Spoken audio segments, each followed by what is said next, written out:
రాష్ట్రంలో యూరియా నిల్వలు సమృద్ధిగా ఉన్నాయన్నారు మంత్రి తుమ్మల నాగేశ్వరరావు.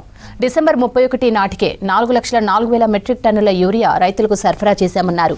యాసంగి సీజన్లో 2018-19 సంవత్సరంలో అక్టోబర్ నుంచి డిసెంబర్ వరకు మొత్తం 2,57,000 మెట్రిక్ టన్నుల యూరియా అమ్మకాలు జరిగాయని తెలిపారు.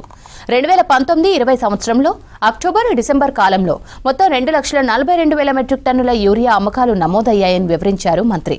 అలాగే 2020-21 సంవత్సరంలో యాసంగిలో అక్టోబర్ నుంచి డిసెంబర్ వరకు కేవలం 1,22,000 మెట్రిక్ టన్నుల యూరియా అమ్మకాలు మాత్రమే జరిగాయన్నారు.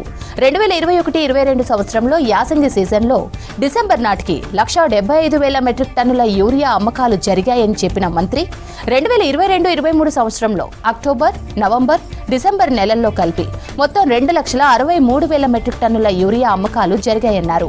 2022-23-24 సంవత్సరంలో యాసంగి సీజన్లో డిసెంబర్ నాటికి 2,17,000 మెట్రిక్ టన్నుల యూరియా అమ్మకాలు నమోదయ్యాయని వివరించారు. 2024-25 సంవత్సరంలో అక్టోబర్ నుంచి డిసెంబర్ వరకు మొత్తం 3,04,000 మెట్రిక్ టన్నుల యూరియా విక్రయించినట్లు మంత్రి తుమ్మల తెలిపారు.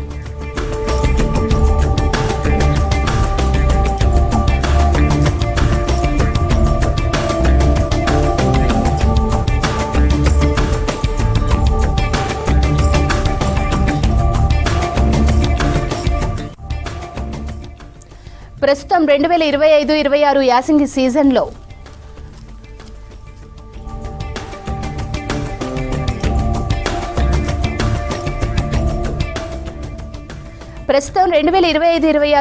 సీజన్లో అక్టోబర్ నుంచి డిసెంబర్ 31 వరకు మొత్తం 4,04,000 మెట్రిక్ టన్నుల యూరియా అమ్మకాలు జరిగాయి. ఇది గత 8 సంవత్సరాల్లో అత్యధికమన్నారు మంత్రి.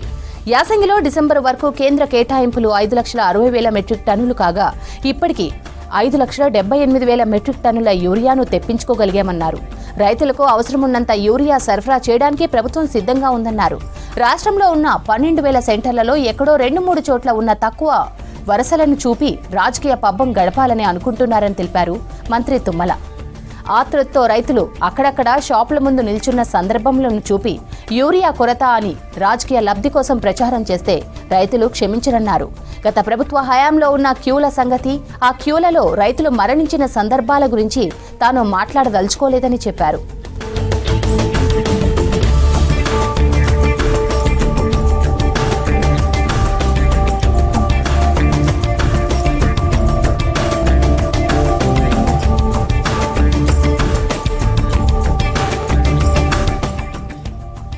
ఈ సంవత్సరం కేంద్ర ప్రభుత్వం తీసుకొచ్చిన కపాస్ కిసాన్ యాప్ రాష్ట్రంలో కూడా అమలు చేసినట్లు తెలిపారు తుమ్మల.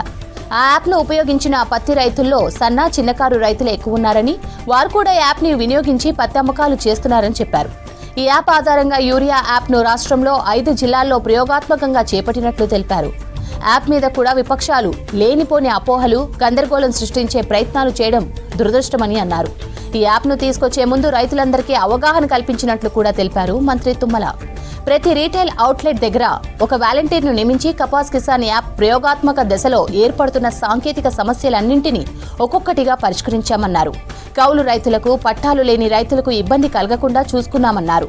తానే స్వయంగా రైతు వేదికల ద్వారా ఆయా జిల్లాల రైతులతో మాట్లాడితే వారు సంతృప్తి వ్యక్తం చేసినట్లు తెలిపారు. యాప్ ద్వారా డిసెంబర్ 20వ తేదీ నుంచి ఇప్పటి వరకు 1,18,000 మంది రైతులు 3.36 లక్షల యూరియా బస్తాలు కొనుగోలు చేశారని మండలి ప్రశ్నోత్తరాలలో మంత్రి తుమ్మల నాగేశ్వరరావు వివరించారు.